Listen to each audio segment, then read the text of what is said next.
Hi, my name is Dagmar and I'm a founder of Designers Atelier. Today I'm here with Elliot K, the founder of The Coach with the Hat.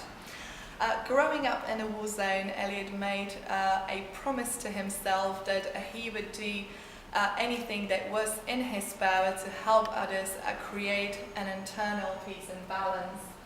A former professional dancer with over thousands of hours spent on the stage, Elliot sustained a career-ending injury and was forced to pursue a different path.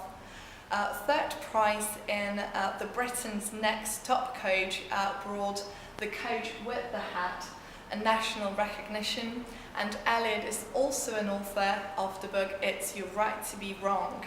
So Elliot, would you like to tell us about our right to be wrong? I can indeed. So It's Your Right to Be Wrong was born through, I used to be, after dancing, I became a corporate trainer. And I used to watch people because I used to train them. And then one thing that kept surfacing was, what if I get it wrong? What if I get it wrong? Even though everybody knew, like they were given all the instructions, everything, they'd done it. And I started to really look into why are we so afraid of mistakes? So I really looked into the psychology behind that and actually came up with the book It's Your Right to Be Wrong, because it's not about right or wrong, it's about what works and what doesn't work.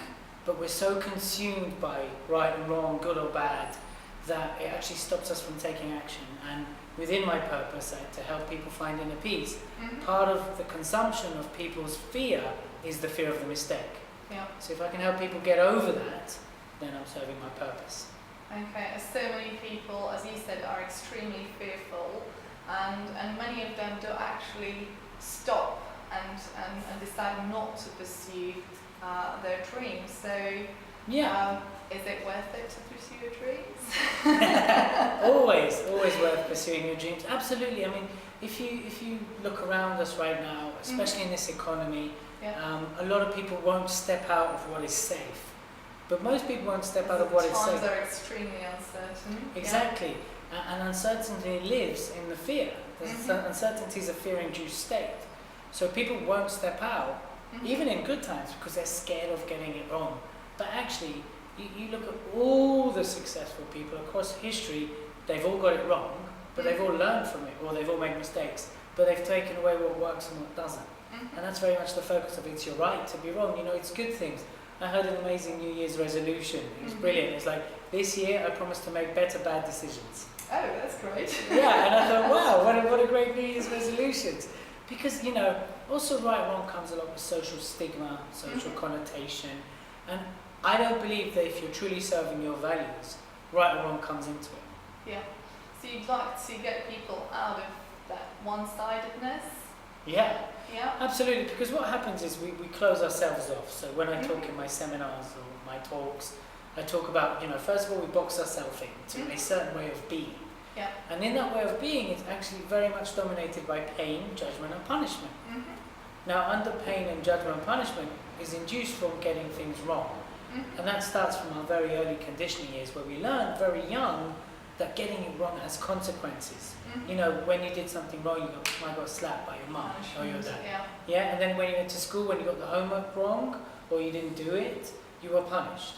You see, or people laughed at you. And you just grow up with this notion that getting it wrong is such a bad thing. Now, it doesn't mean our parents didn't love us, and it doesn't mean like our friends and our teachers didn't want the best for us, but you grow up with an externalistic understanding and judgment on wrong. Well, all the learnings happen in getting it wrong. And that's really what I focus on. A lot of my talks focus on that, you know, It's Your Right to Be Wrong. Then we release It's Your Right to Be Wrong, Relationships, which I co-authored with Marina Pearson.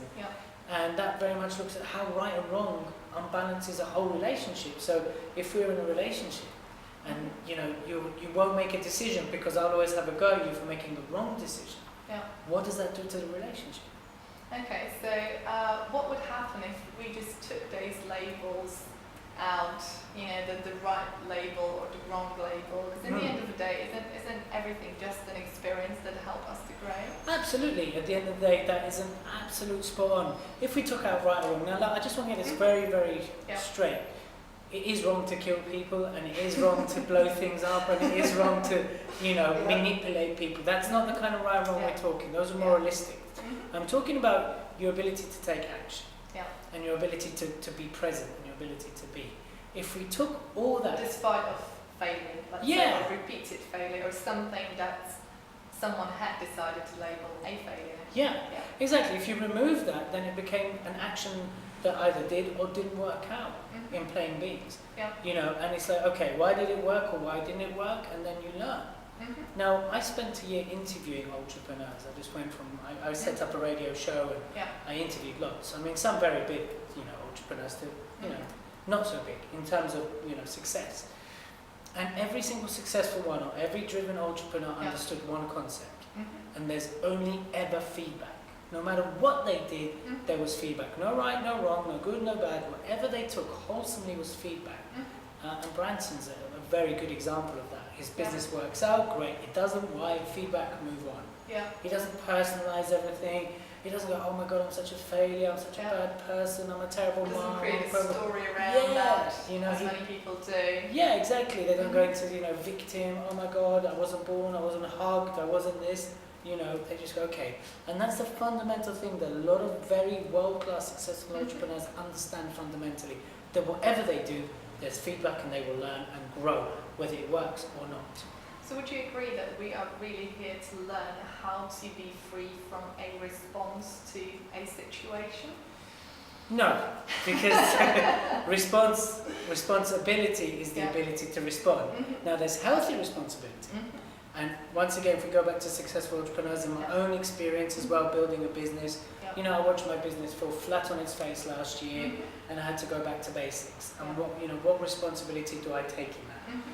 Now, when we talk about responsibility, it's number one, how do I share success? But when things don't work out, how do I take like, how am I putting my hands up and going, it's because of me? Now, we are here to learn how to respond, absolutely, and using our ability to respond. But that doesn't mean you have to beat yourself up, feel guilty. You know, it means as a leader, as an entrepreneur, as a mom, as a dad, whatever it is, how are you taking healthy responsibility? How are you putting your hands on going, do you know what? Things are not going well. Yes, but without the whole beating yourself up and I'm a failure because of this. Now, once again, if your intention was to go out and hurt each other, that's something completely different, right? I'm talking about the people, you know, the general, you know, I say normal, I don't mean normal, but, you know, who generally just want to be good people. Now, if your genuine intention was to be a good person, a good business person, or, you know, and you've gone out there and you've gone after something and it didn't work, responsibility, the ability to respond, is about taking healthy responsibility and seeing the whole picture, not closing off. Wonderful. Well, you kindly accepted to come and speak at Transformative Art of Design Philosophy at the evening about NUREYEV. Yes, that's right. And obviously NUREYEV is your big hero. And would you be able to tell us a bit more what it is that appeals to you or appealed to you about NUREYEV? Yeah, sure. Well, if you look at it, NUREYEV was a bit of an entrepreneur of the ballet world, right? Oh yes. You know, so, but more than anything, it was his determination and it was his drive, and you know, he was told he would never do it, and then he did it on a massive scale. But you know, even till his dying day, he never lost sight of his passion for dance, and he never lost sight. It's literally carried until the last day. Literally, you know, even if that was sitting on someone's lap, dancing watching, and wearing nappies, and it's incredible determination. Absolutely, and you know, at that point, okay, he wasn't wealthy, he had all the money in the world, he didn't need to, and you know, that's really what stood out for me. But also his journey, the adversity, the challenge.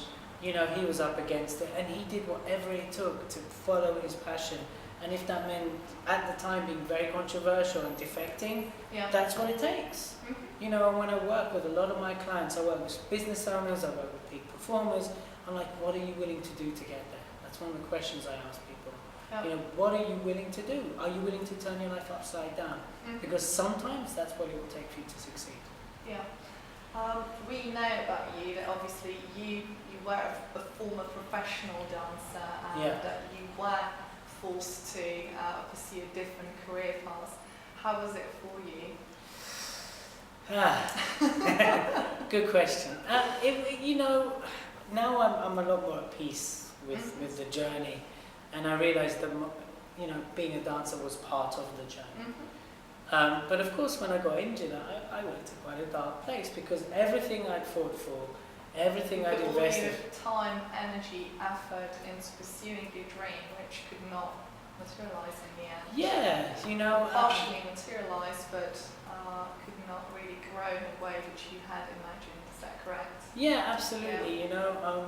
I started really late too, so I started when I was 21, against the odds. A bit like Nureyev's story, not quite to his level I mean, he was another level in many ways, and I made it, and I had a career, and then, of course, I got injured once, and then I took a year out, and then I went back again and got injured again, and that's when I knew it was over.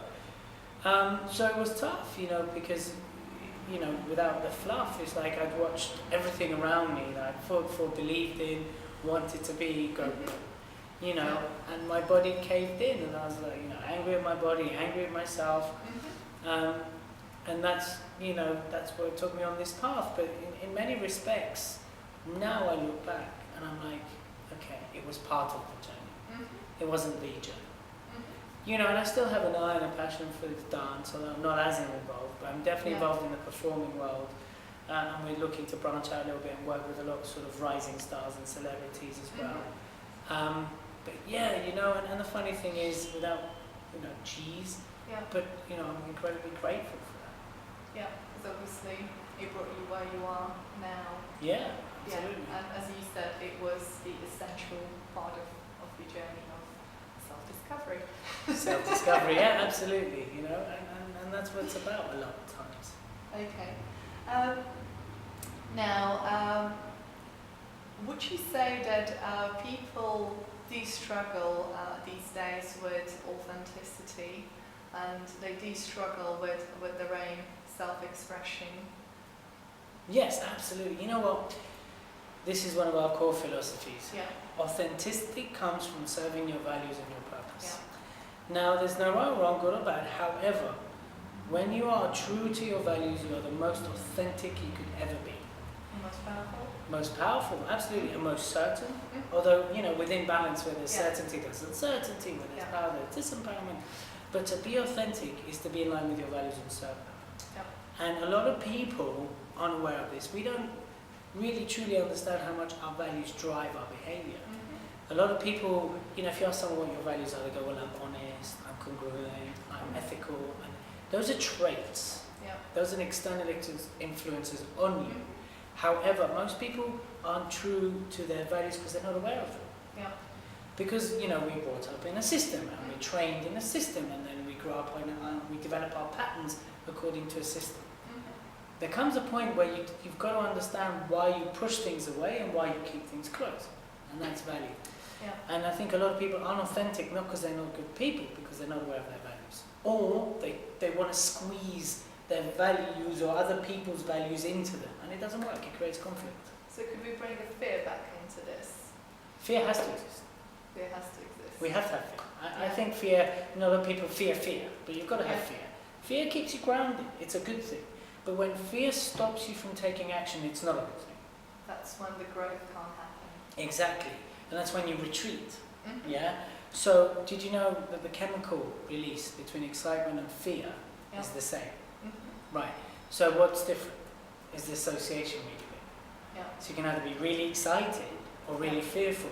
However, once again, fear grounds us and makes us go, ooh, do I really want to do this? Do I really want to do this? But that prompts us into action. Yeah, I'm scared I'm going to go for it. But people are also afraid to serve their values. And they spend a lot of their lives squeezing themselves into perception of what they could, should, or would be.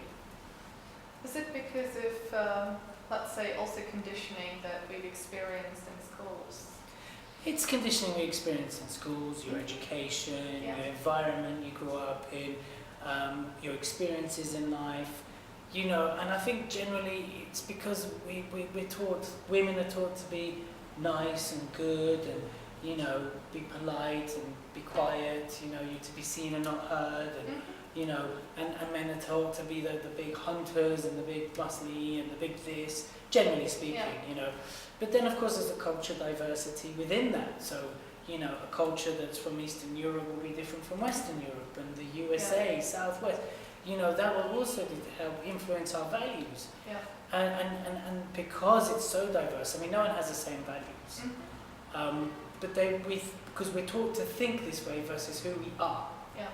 And we spend so much time hiding from who we are and wanting to be, that we can't truly be in line on ethical and truly congruent with who we are. Would you also say that at schools the focus is really, or has been put on achievements of all these grades, where we don't really know enough about their failures to understand that, they were there as well? So, because there are many people out there that actually think that those who made it or who, did something incredible in this world were super talented, you know what I mean, that they had something special that they do not have, that's why they succeeded. I think with the grades thing, typically my grades were awful. I know plenty of people whose grades were awful. I think what's missing from the schooling system is teaching that it's okay. Yeah. I think that's fundamentally missing. And I think in the UK, and I'm not sure about other countries, I think you're right, it's actually too much has been placed on results versus the true learning. And what was the journey and how many obstacles were there and drawbacks? Exactly, but also recognizing that. So instead of punishing a kid or someone for getting bad grades, it's almost going, okay, that doesn't work. Well done for having a go. Yeah. But what do we need to do now to get the grades up? I mean, I do believe in the education system. I'm not like anti it. It's got its place. Yeah. But what I don't like is when it stifles people's creativity and turns them into machines. And what happens is, once again, this externalistic judgment is imposed on you, and it becomes so painful to fail that you never want to fail. And that does start with your grades. So I believe, yes, the journey is important, but if you look at alternative schooling like Rudolf Steiner, I understand, from my understanding, is they encourage the children's creativity while still implementing the educational curriculum. And it's very successful because you're working with who the kid is versus who the kid's perceived to be. And I think that's very powerful, and I'd love to see more of that in the education system. Yeah, me too. Absolutely. Okay, well, I am an idealist, and I believe personally that everybody is unique. Yeah. Everybody has a unique message to bring into this world. How do you feel about that?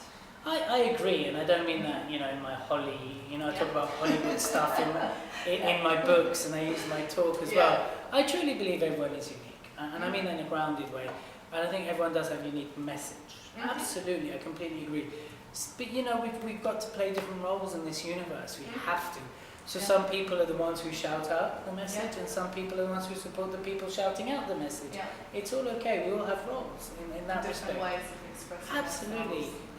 Whether we all need to be, God knows how many billions of us shouting a message, why not? But the truth is, it's down to 1%. But we are unique, we all have a message, and we all have, I believe, a responsibility to serve. And I don't mean that once again in Hollywood, but but service can be to whatever extent you want it to be, from serving your children, or serving a cause, or serving the globe, whatever it is, the environment. Yes, as long as it's about helping you find more peace, more inner peace in that respect. But you have to accept that where there's peace, there's conflict. You can't have one without the other. So obviously, we do know about you that you grew up in a war zone. Yeah.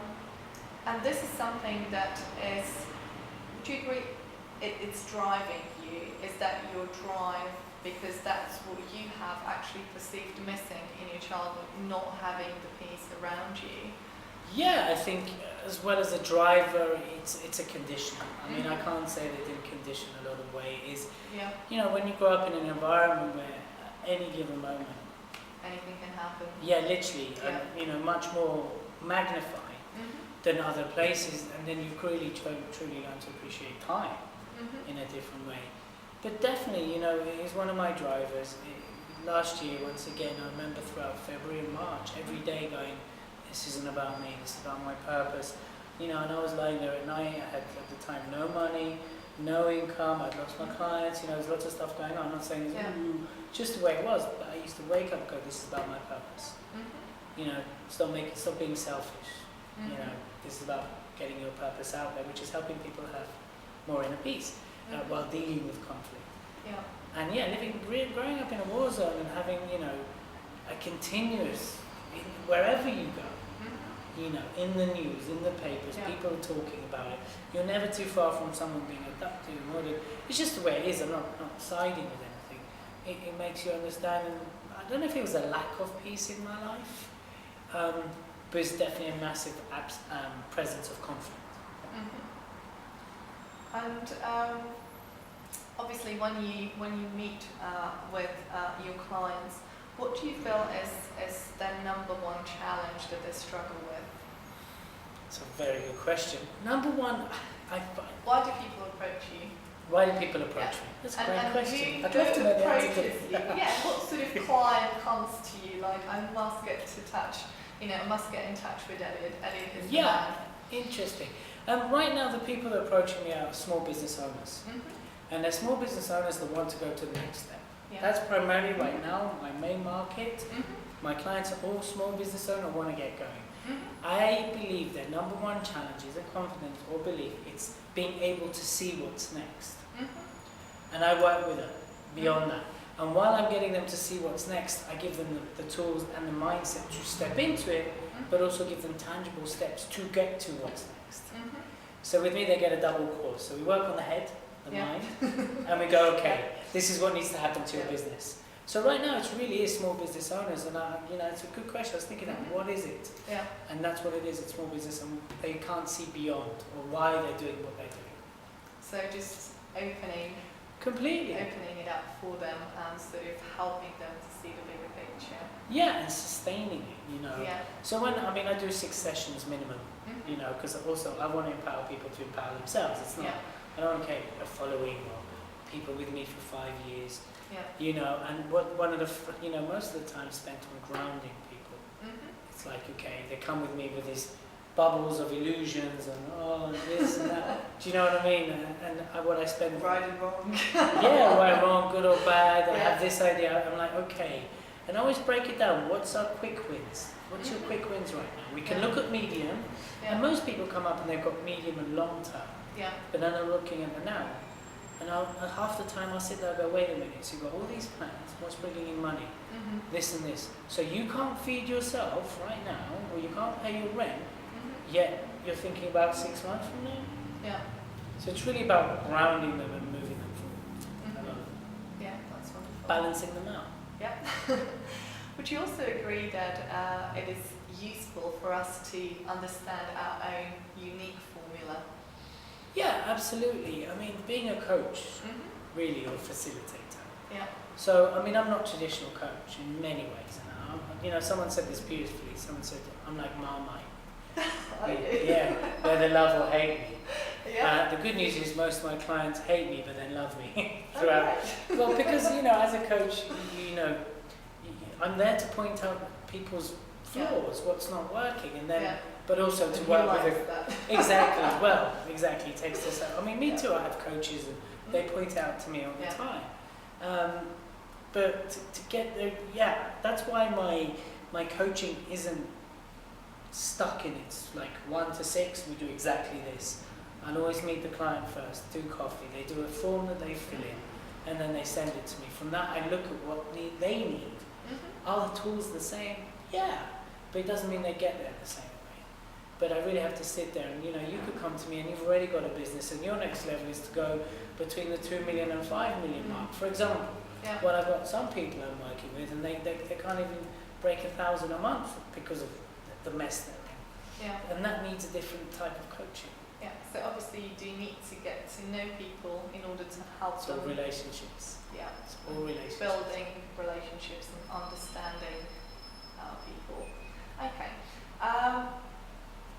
When I mentioned a unique formula, I meant discovering what's different about us in comparison to other people. So let's say the many designers out there but perhaps there aren't as many who studied history and philosophy prior to a career change. You know what I mean? So, and that sort of takes people to a different level, or it's something that becomes more niched. Would you know what I mean by saying that? And obviously in your case, because you've done something that was very different from coaching before, you know, that makes you a very different coach in comparison to others, as there are many, or I do not know any that, you know, were professional dancers prior to that. Sure, I thought you were going to say wear a hat for hair. And wear a hat, yeah. That's true. Yeah, you know, I think it does come back to values thing. And our unique formula lies in our values and serving our values and our purposes in life. And even when I'm working with business owners, I take them back to their values, because our unique formula lies in our values. Because no one has the same values. No one in the world has exactly the same values. And I know, you know, John says that, John DeMartini, you know, I first heard him say that, and I went, oh, okay. And yes, that is our unique formula. Why do people struggle with that so much? Because it's a new paradigm. It's not traditional. It's not what we've been brought up, because we've been brought up by, depending on our culture, but cultural values, religious values, and those are the values that we have to squeeze into us. Or versus, adopt. Versus what are our values. Now, it can be that people have very strong religious values, and that's them. That's okay. And cultural values, and family values, and whatever they are. You know, values is an amazingly, beautifully simple, complicated thing. But that's why people struggle, because it's not taught. It's not the norm. You don't open the Sun magazine and go, and today's values are, or how are you finding your values? You know, what are you seeing? You're seeing, you know, or on the internet. You know, I have no issues with bling, and I have no issues with celebrities living the life they live. They're entitled to live the life they want. However, most of them aren't serving their values. They're behaving in a way they think they should, could, or would behave.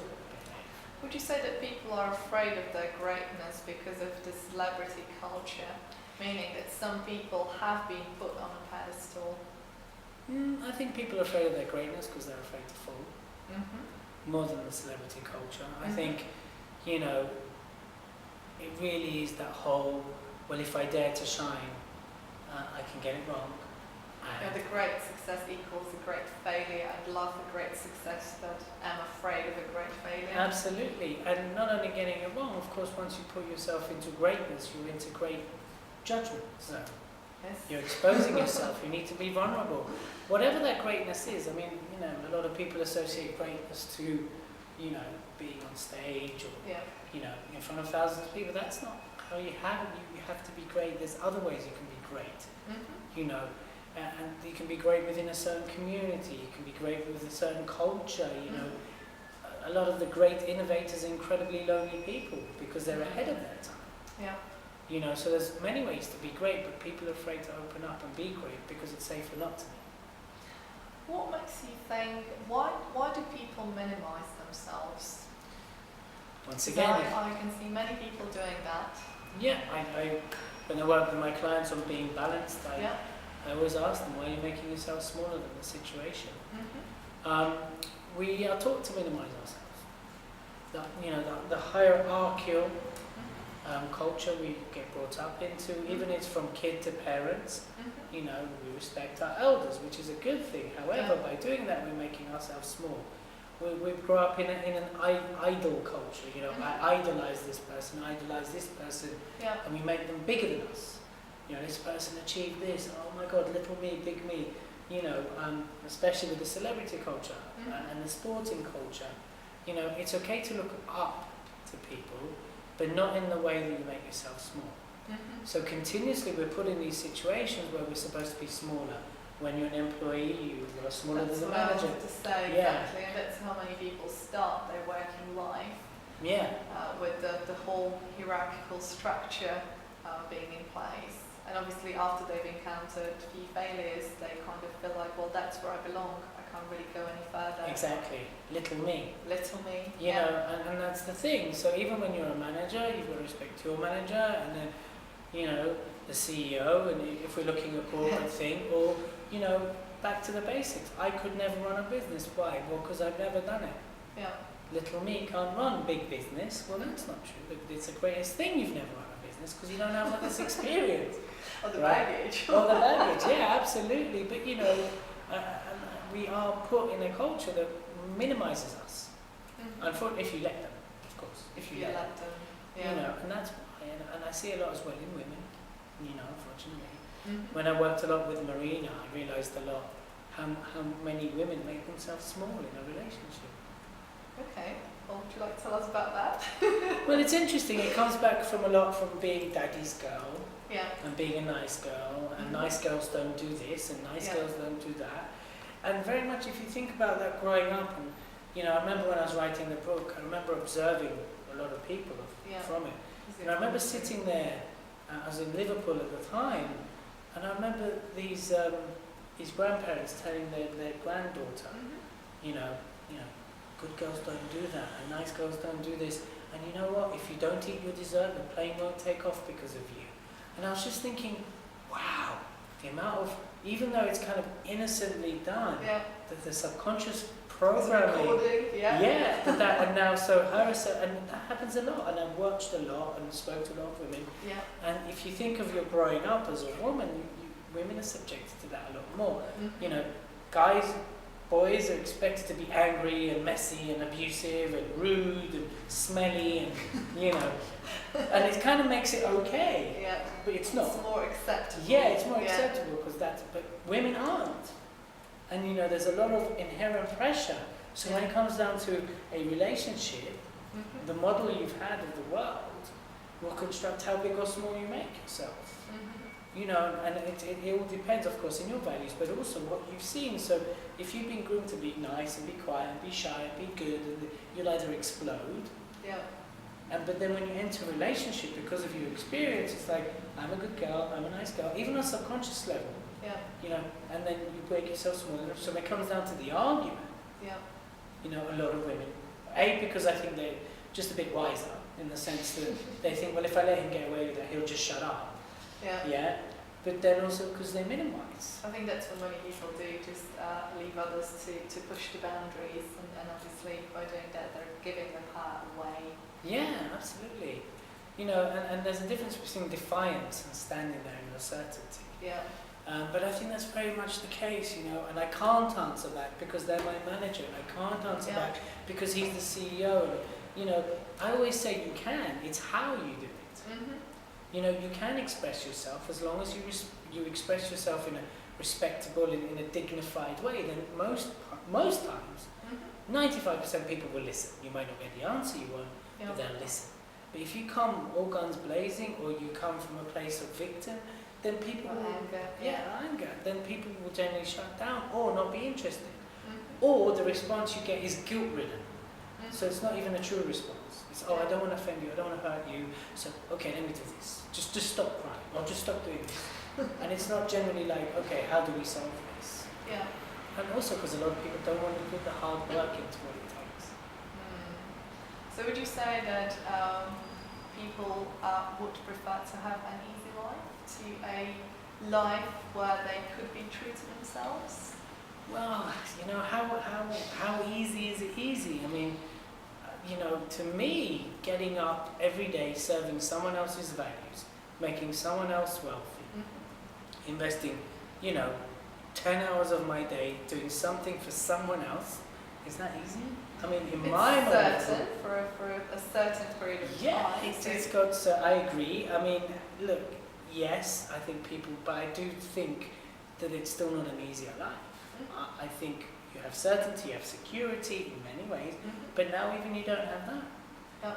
Because of the situation. Every day, I know so many people, they're just living with the threat of the chop. You know, at any moment they're going to get that call. You know, in that respect. So is it easy? I mean, I don't know. Last year, I turned down 6 jobs, and some were very high paying, and I know there's a fine line between stupidity and bravery. You know, I'm aware of that. And now I'm seeing the results. I find my lifestyle easy. It comes with a lot of challenge, running your own business. You know, I do have a great business partner, and I've got people that support me, and I'm going to keep growing. But I still find it easier now. I mean, if you said to me, Elliot, here's a job, I would be like, and that's not because I'm anti-jobs, because I completely appreciate how important jobs are. Yeah. But yeah, I think in essence we all want an easy life. We just don't know what easy is for us. What does that mean to people? Yeah. And they would give us their trained answers. Well, I want a good job, I want a good family, I want good kids, I want a good house. Maybe, but if that's not your values, then that's not going to make you happy. Yeah. Would you also agree that perhaps our biggest breakthroughs in life are associated with something that we had perceived unpleasant or painful at the time? Yeah, absolutely. You know, myself hitting the pain big. I mean, I've hit a few, you know. Yeah. Whoever reads my book, I grew up with an alcoholic as a father. We weren't a particularly functional family. You know, I was quite rebellious, knife fights, all kinds of stuff. I wasn't a nice kid. That's just a fact, you know. That's not, you know. And then through the challenge of, you know, becoming a professional dancer and what I faced there. But, you know, last year when it really hit, you know, the universe went, well, you want to step up a level, let's teach you a lesson, right? And I got a lesson that I really needed, and it grounded me, and it definitely cemented me and helped me move forward. You know, I have a friend, and she was very successful in the performing world, and then I can't go into detail because people can suss out who she is, but she had a tragic event happen to her brother, and now her life means much more than it ever meant. And it's that old, from our darkest day comes our light. And it's not a cliche, you know, people, you know, don't have as much meaning until they hit real pain. And it's just unfortunate. Now, some people turn their life around and go with, okay, and a lot of people just go back and fade away because they're not seeing imbalance, they're only seeing the painful side, or they're only seeing how much they've been hurt and stuff like that, versus this really sucks, what am I learning from this? Where is this taking me? But a lot of people shut down because of the pain. Now, there's no right or wrong, it's just the way it is. That's why people fall into depression, people fall into addiction, fall into this, because of this also notion that someday, one day, out of here, happiness will appear in my life, and of course it doesn't. And especially when you're not serving your values, then you're not going to, because you're serving something else. And that's what happens. So again, we're just going back to polarity being at the heart of life, really. People just need to embrace both sides. Yeah, absolutely. And this is nothing new. I mean, you know, maybe how I say it might be new when I talk about Hollywood purpose. It's your right to be wrong. But no, polarities, you go back to Buddhism, you go back to anything. It's about balance, balance, balance. It's about acknowledging both sides to move anywhere, you know. Excuse me. It is a challenge, though. Look, you know, I'm human, you're human. At times we have ups and downs. We have really challenging days. You know, it doesn't mean that suddenly everything's going to be okay. You know, this is exactly what I talk about, the fantasy, the Hollywood's like, oh, if I just do this, I'll be happy. If I just go to the gym, I'll be happy. If I just read this book, I'll be happy. So it's really being fed with fantasy through media on a daily basis. It's also pressure on people. But I think, well, someone's got to be somehow, you know, more privileged or more fortunate or more this and all that. Which is a fantasy, right? Because we're all born equal. Whatever anyone says.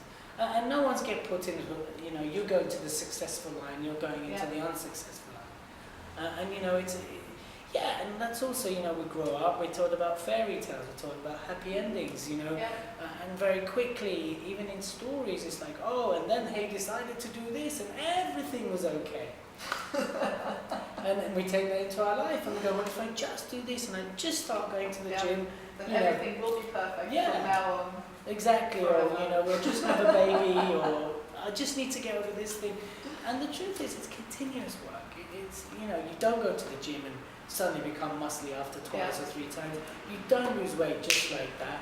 And you don't, you know, the reason people, a lot of people, not everybody, because some people it's generally medical, but a lot of reasons people are overweight is because they have an issue inside. So going to the gym doesn't solve the issue inside. Yes, it feels good, etc. But if they're not dealing with the balance side of things, well, actually, do you know what? It's interesting because I watched someone do this. They were working with this woman. She's really overweight, and she was just looking at, of course, the downside and this and this. And I said, well, actually, how does it benefit you not being thin. And she went, what? She goes, how's it benefit you not being thin? She goes, it doesn't. I said, it does. And of course, there's a lot of plodding. Yeah. And then eventually she realised that actually being overweight was actually equally beneficial as it was not. Yeah. Now, of course, she didn't like that and she wanted to lose weight. But once she realised, of course, what's behind that. Mm-hmm. Now, we don't all show up in losing weight, but there's various ways it shows up for us. Yeah. However, it means continuous work, and we never get to a point where, oh, that's it. Yeah. It's We're done. always, yeah, it's continuous, because we're just not built that way. Or maybe the 95% of our brain eventually will allow us to have that. But while we're still only using that little portion of it, some of us are fortunate to use more of it, we still need to continuously work with it. And there's no magic pill yet that I know of. Yeah. And yes, you can go to all these people that claim to give you steroids and processes and Yeah. just accelerate. You can accelerate learning, but then even then you need to maintain the work. And that's really key. You know, every single successful person, entrepreneur that I know and I work with, they are people that work hard. Elliot, if you were given an opportunity to talk to a whole of humanity, what would your message be? It's a very important message that you've got to pass on to everyone. Okay, good one. My message would be is find out what your conflicts are, Mm-hmm. deal with your inner conflict, Yep. don't blame other people for them, Mm-hmm. take responsibility, Uh-huh. and step up into your greatness, because that's where reward lies. Wonderful. Thank you very much. Thank you. It's been an amazing interview. Thank you.